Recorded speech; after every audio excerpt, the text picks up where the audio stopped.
আসসালামু আলাইকুম এভরিওয়ান, কি অবস্থা সবার? খেলা দেখছি রাত 2টা 12 বাজে। সকালের খেলাও দেখবো, সেই জন্য সারা রাত দোকানদারি করতেছি।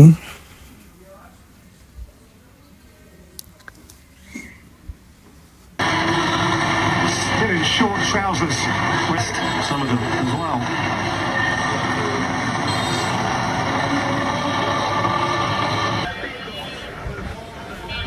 তো সকাল হয়ে গেছে, আমরা সকাল পর্যন্ত আমার ঘুমিয়ে ধরতেছে। আর খেলায় একটা খুব ব্যাড বাজ দিয়ে দিছে, প্রায় 1.5 ঘন্টা দেরি করছে। দেখেন অসংখ্য দর্শক। এক পর্যায়ে কারেন্ট চলে যায় আর সবাই মোবাইলে দেখতে শুরু করে। এখন পর্যন্ত কারেন্ট আসে নাই।